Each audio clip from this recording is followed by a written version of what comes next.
Assalamualaikum warahmatullahi wabarakatuh. Innal hamdalillah nahmaduhu wa nasta'inuhu wa nastaghfiruh wa na'udzu billahi min shururi anfusina wa min sayyiati a'malina. Man yahdihillahu fala mudilla lahu wa man yudlilhu fala hadiya lahu. Asyhadu an la ilaha illallah wahdahu la syarika lah wa asyhadu anna Muhammadan abduhu wa rasuluh. Allahumma salli ala Muhammad wa ala alihi wa sahabatihi wa man sara ala nahjihi wa ihtada bihadihi wa sanna bi sunnatihi ila yaumil qiyamah. Ya ayyuhalladzina amanu taqullaha haqqa tuqatih wa la tamutunna illa wa antum muslimun. Amma ba'd. Ma'asyiral muslimin, jamaah salat subuh rahimani wa rahimakumullah. Alhamdulillah, pada kesempatan ini kita kembali melanjutkan majelis ilmu kita pada penjelasan kitab Taisirul Karimur Rahman fi tafsir Kalamil Mannan yang ditulis oleh Syekh Abdurrahman bin Nasir As-Sa'di rahimahullah. Dan alhamdulillah, pada pertemuan yang sebelumnya kita telah menjelaskan firman Allah Azza wa Jalla pada ayat yang ke-12 dan ayat yang ke-13 dalam surah Al-Mujadilah. Dan pada ayat tersebut Allah Azza wa Jalla menyampaikan salah satu ketetapan syariat yang pernah berlaku pada zaman Nabi sallallahu alaihi wasallam, lalu kemudian ketetapan itu dihapus dengan ketetapan yang lain. Dan ini yang biasa dikenal dengan istilah an-nasikh wal mansukh. Jadi dalam hukum syariat kita terkadang ada hukum yang dihapus oleh hukum yang lain. Dan di antara hikmah adanya nasikh dan mansukh, adanya hukum yang dihapus, tidak lain adalah sebagai ujian bagi seorang hamba, apakah dia tetap dalam koridor ketaatan kepada Allah dengan perubahan itu atau tidak. Jika seseorang memiliki niat di dalam setiap apa yang ia kerjakan demi untuk taat kepada Allah dan Rasulnya, maka apapun perintahnya itu tidak menjadi persoalan, karena yang menjadi targetnya adalah bagaimana ia taat kepada Allah dan Rasulnya. Karenanya di dalam ayat Al-Quran yang menceritakan tentang perubahan kiblat dari Baitul Maqdis ke Masjidil Haram, Allah Subhanahu wa taala menyebutkan di dalam ayat tersebut bahwa perubahan ini untuk menampakkan siapa yang tetap teguh dan kokoh dalam keimanan dan siapa yang berpaling. Jamaah rahimakumullah, kemudian kita lanjutkan pada ayat yang berikutnya, ayat yang ke-14. Allah Subhanahu wa taala berfirman, "Alam tara ilal ladzina tawallaw qauman ghadiballahu 'alaihim ma hum minkum wala minhum wa yahlifuna 'alal kadhib wa hum ya'lamun. A'addallahu lahum 'adzaban syadida innahum sa'a ma kanu ya'malun. Ittakhadhu aymanahum junnatan fasaddu an sabilillah falahum adzabun muhin. Alam tara ilal ladzina tawallaw qauman ghadiballahu alaihim. Tidakkah engkau memperhatikan orang-orang yang memberikan loyalitasnya kepada suatu kaum yang dimurkai oleh Allah Azza wa Jalla? Ma hum minkum, mereka bukanlah bagian dari golonganmu, wala minhum, dan mereka juga bukan bagian dari golongan mereka. Wa yahlifuna 'alal kadzib, dan mereka bersumpah dengan dusta. Wa hum ya'lamun, dan dia mengetahui bahwa dia berdusta di dalam sumpahnya.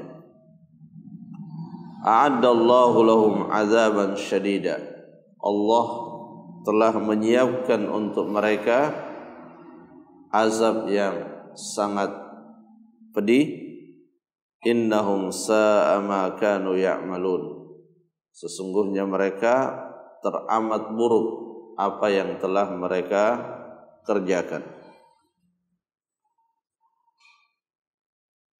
Di dalam ayat ini Allah Subhanahu wa taala tidak menyebutkan secara konkret siapa yang dimaksud dengan orang-orang yang memberikan loyalitasnya kepada orang yang dimurkai oleh Allah Azza wa Jalla.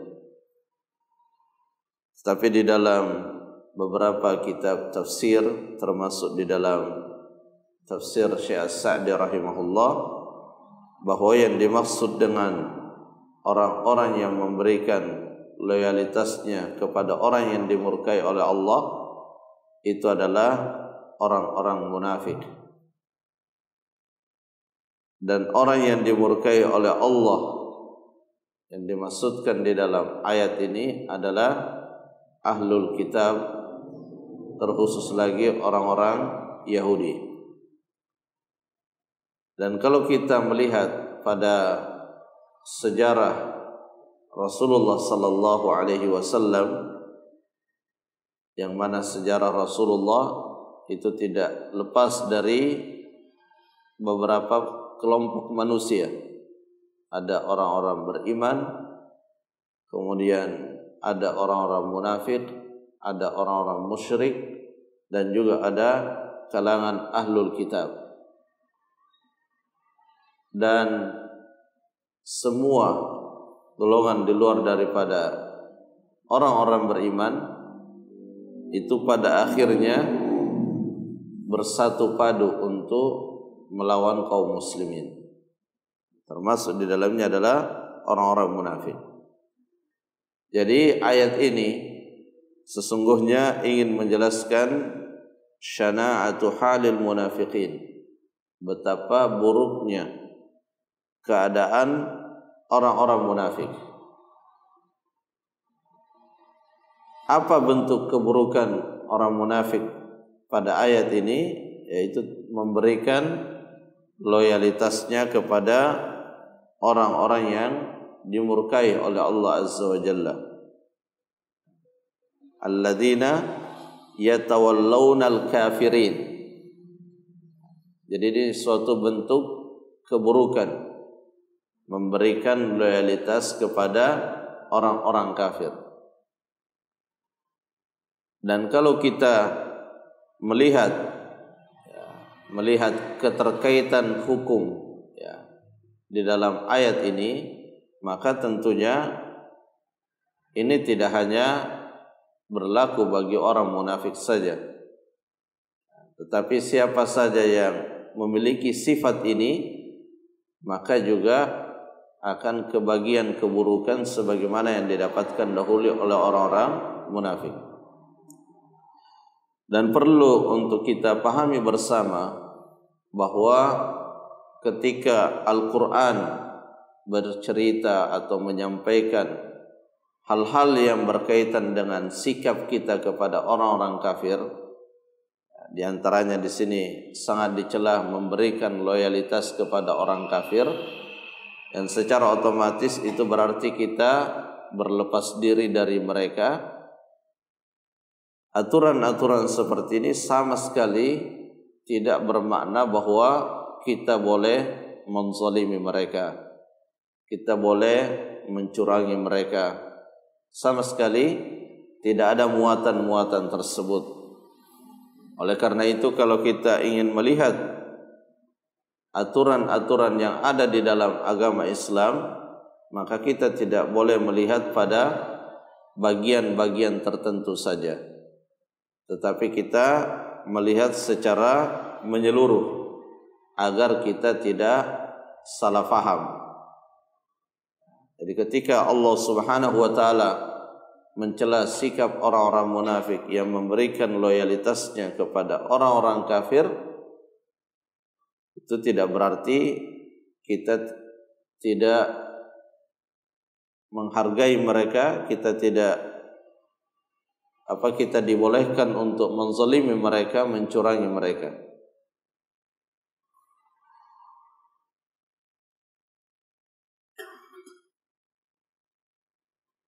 Yukhbiru ta'ala an syana'ati halil munafikin alladzina yatawallawna al-kafirin. Jadi Allah Subhanahu wa taala melalui ayat ini mengabarkan keburukan orang-orang munafik. Apa sebabnya? Sebabnya adalah yatawallawna alladzina yatawallawna al-kafir, karena mereka memberikan loyalitas kepada orang kafir. Dan di sinilah letak pelajarannya bagi kita, bahwa ini adalah sifat yang buruk. Minal yahud wan nasara wa ghairihim, dari orang-orang Yahudi, demikian pula dari orang-orang Nasara. Mimman ghadiballahu alaihim, dari siapa saja, apapun jenis kekufurannya, yang pasti Allah memurkai mereka.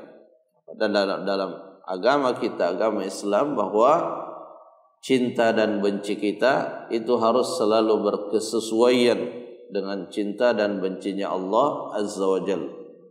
Nah, kalau kita benar-benar sebagai hamba Allah, maka apa yang dibenci oleh Allah, maka kita ikut membencinya. Apa yang dicintai oleh Allah, maka kita pun mencintainya. Jadi sangat tidak masuk akal seorang hamba Allah Azza wa Jal yang sehari-harinya mendapatkan nikmat dari Allah, tetapi di saat yang sama dia menyukai, dia mencintai apa yang dibenci oleh Allah, atau sebaliknya dia membenci apa yang dicintai oleh Allah Azza wa Jal.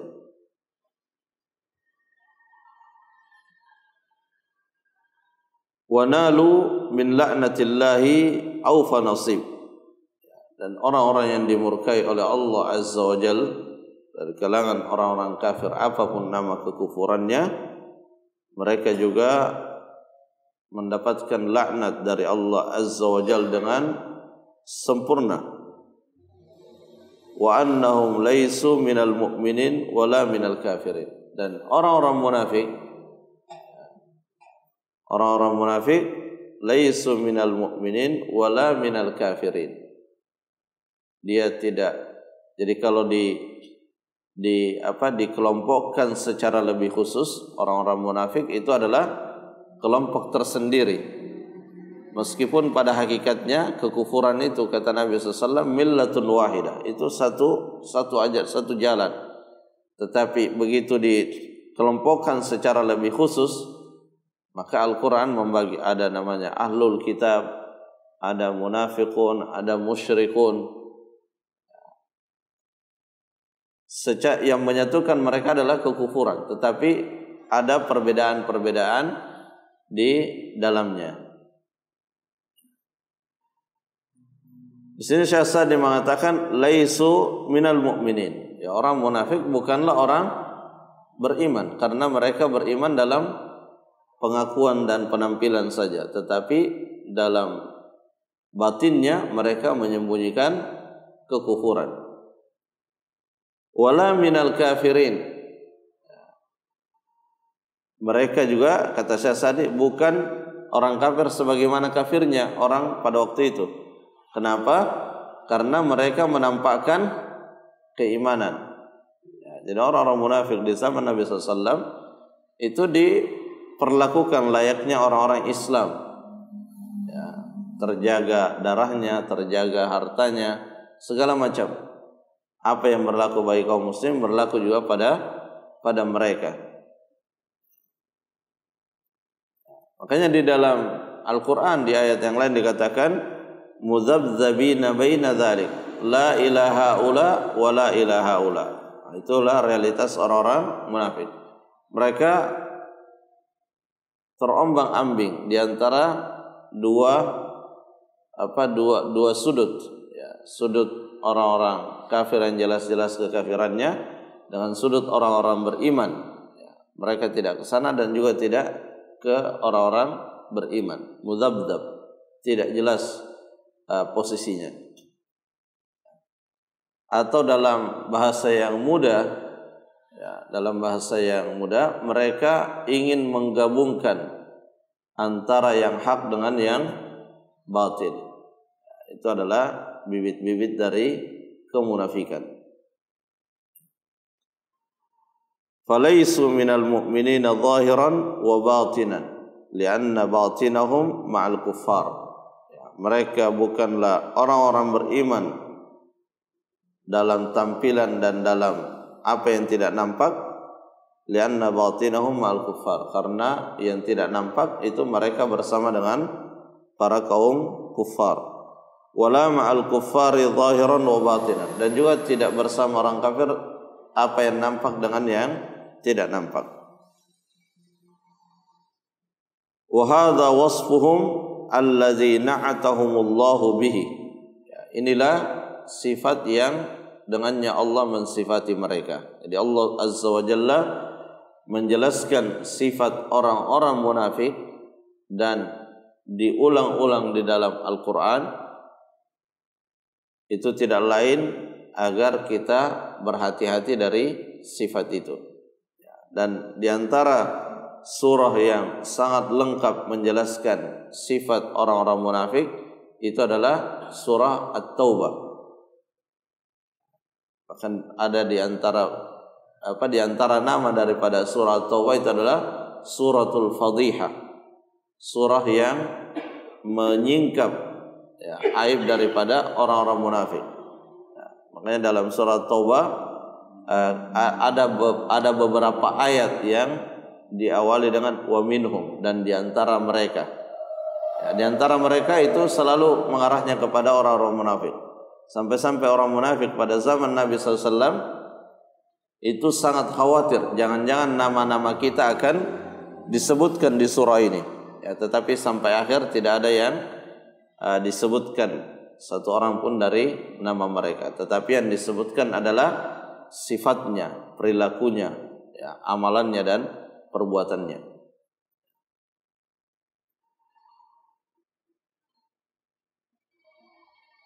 Wa hadza wasfuhum alladhi na'atahumullahu bihi wal halu annahum yahlifuna ala diddihi alladhi huwal kadhib. Dan ketika Allah Azza wa Jalla mensifati mereka dengan sifat-sifat yang tadi kita sebutkan, mereka bersumpah sebaliknya dengan keadaan yang ada pada mereka. Jadi seperti itulah orang-orang munafik. Disebutkan di awal surah Al-Baqarah, wa idza qila lahum la tufsidu fil ard qalu innama nahnu muslihun.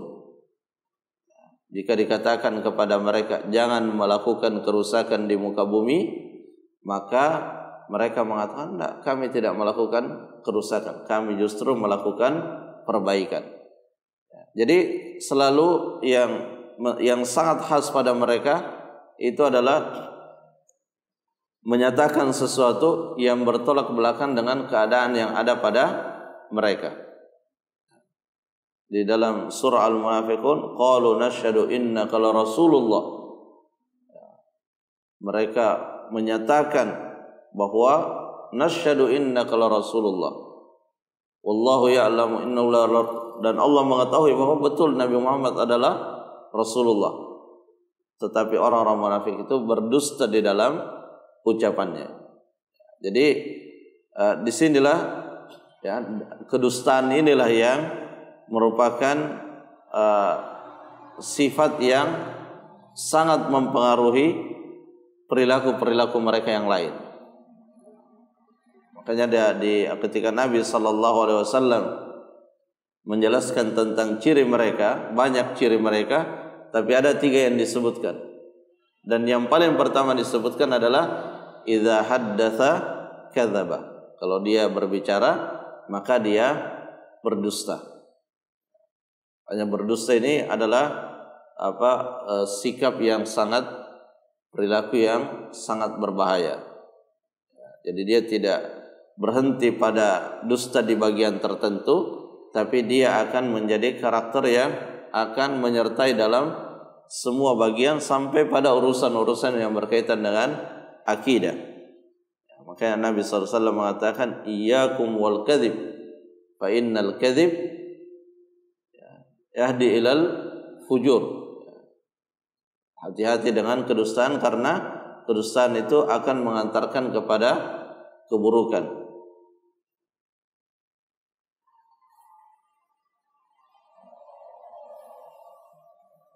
Fayahlifuna annahum mu'minun. Mereka bersumpah dan bersumpah dengan nama Allah bahwasanya mereka adalah orang-orang beriman. Wahum ya'lamun, dan di saat mereka bersumpah dengan nama Allah bahwa mereka adalah orang-orang beriman, mereka juga mengetahui bahwa dia sedang berdusta dalam sumpahnya. Ini adalah sumpah yang sangat buruk. Jadi ada 2 dosa yang ada di dalamnya. Yang pertama dia berdusta, yang kedua membawa nama Allah dalam kedustaannya. Karena mereka tahu, mereka tahu kenapa mereka bersumpah dengan nama Allah, karena mereka tahu orang-orang beriman kalau sudah disampaikan kepadanya sumpah dengan nama Allah, maka kita wajib secara hukum asalnya, kalau orang sudah bersumpah dengan nama Allah, maka kita wajib menerima apa yang dia ucapkan, kecuali jika ada indikator bahwa dia bukan orang yang terpercaya. Tetapi kalau tidak ada indikator seperti itu, Nabi SAW dalam hadis mengatakan faman lam yarda falaysa minallah. Siapa yang telah disampaikan kepadanya sesuatu dengan bersumpah dengan nama Allah, maka kita wajib ridha. Jika tidak ridha, faman lam yarda falaysa minallah. Kalau kita tidak ridha padahal sudah bersumpah dengan nama Allah, maka Allah berlepas diri dari kita. Jadi orang munafik mereka bersumpah dengan nama Allah. Wa hum ya'lamun annahum laysu mu'minin. Fajaza'u haula'i al-khawan al-fajra al-kadhiba anna Allah a'adda lahum 'adzaban syadida.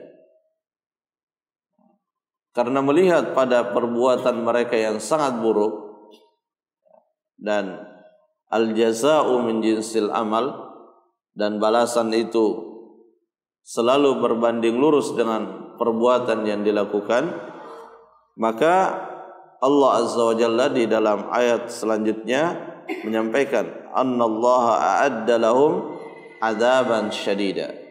Allah Subhanahu wa taala menyiapkan azab yang pedih. Dan semua ancaman yang Allah sebutkan itu akan terwujud jika orang tersebut tidak bertaubat kepada Allah Azza wa Jalla. Kalau dia orang-orang munafik atau dia orang-orang musyrik, orang-orang kafir, ketika tidak bertobat kepada Allah, maka ancaman itu akan terwujud kepada mereka secara pasti. Kalau dia bukan orang-orang beriman. Tetapi kalau ancaman itu ditujukan kepada orang-orang beriman yang melakukan kemaksiatan, maka dia diistilahkan dalam pelajaran akidah dengan tahtal masyiah. Dia berada di bawah kehendak Allah. Dengan keimanan yang ada pada mereka, dia berada di bawah kehendak Allah. Jika Allah menghendaki, dia diazab, dan azab itu akan membersihkan dirinya dari dosa. Dan jika Allah menghendaki, dia diampuni tanpa diazab. Itulah sebabnya kita sangat dilarang untuk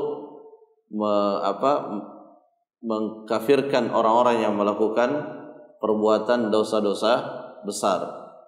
Karena kita tidak tahu bagaimana akhir daripada kehidupan orang tersebut. Bisa jadi dia bertobat kepada Allah Subhanahu wa taala. Ini berbeda dengan orang yang memang nyata-nyata meninggal dalam keadaan kufur. Adallahu lahum adzaban syadida la yuqaddaru qadruh wa la yu'lamu wasfuh. Azab yang tidak terkirakan bagaimana pedihnya azab itu. Wala yu'lamu wasfuhu, dan juga tidak bisa digambarkan bagaimana, tidak bisa diketahui bagaimana pedihnya azab itu, sebagaimana yang disebutkan oleh Nabi sallallahu alaihi wasallam ketika menjelaskan tentang surga dan neraka. Beliau mengatakan, ma la ainun ra'at wala udhunun sami'at wala khatara ala qalbil bashar. Bahwa apa yang ada di surga dan apa yang ada di neraka itu adalah sesuatu yang belum pernah terlihat oleh mata manusia. Jadi kalau ada disebutkan di dalam Al-Quran tentang surga atau neraka, maka meskipun yang disebutkan itu memiliki kesamaan dengan apa yang ada di dunia, misalnya ketika disebutkan tentang surga, di sana disebutkan ada sungai ada kebun, kemudian sungai mengalir di bawahnya, atau ketika disebutkan tentang neraka ada api, yang bahan bakarnya demikian dan demikian, maka secara hakikat itu tidaklah sama dengan apa yang ada di dunia. Allah Subhanahu wa taala menyebutkan hal tersebut supaya kita mengenal betapa pedihnya, kalau itu berupa siksaan, sehingga kita takut kepada siksaan itu.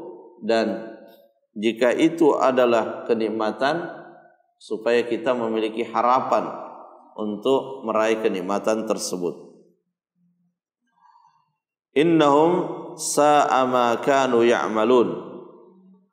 Kemudian di bagian akhir daripada ayat ini Allah Subhanahu wa taala kembali menyebutkan kenapa mereka diancam dengan ancaman ini. Itu tidak lain, innahum sa'a ma kanu ya'malun.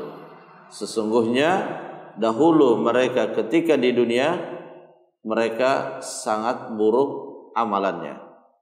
Jadi disinilah yang menjadi fokus kita, bagaimana kita selalu memperbaiki amalan kita.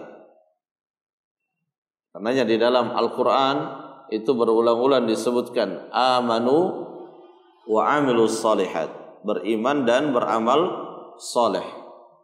Karena inilah yang akan menentukan bagaimana keadaan kita di akhirat. Sehingga waktu yang Allah berikan kepada kita 24 jam dalam sehari itu bagaimana supaya tersalurkan dalam rangka amanu wa amilus salihat. Bahkan dalam aktivitas-aktivitas yang berkaitan dengan kebutuhan kita sebagai manusia, seperti makan, minum, tidur dan yang lainnya, itu pun Allah Subhanahu wa taala memberikan kesempatan untuk kita bisa mengubah amalan-amalan itu menjadi amalan yang bernilai amal saleh. Ketika kita makan dengan niat supaya kuat dalam beribadah, ketika kita beristirahat dengan niat supaya segar ketika tiba waktu salat, maka amalan-amalan yang mubah tadi itu bisa bernilai amal saleh, bisa bernilai menjadi suatu kebaikan yang mendatangkan pahala. Jadi amanu wa amilus shalihat.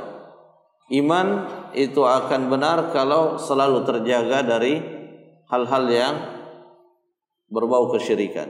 Nah, itulah cara kita menjaga keimanan kita.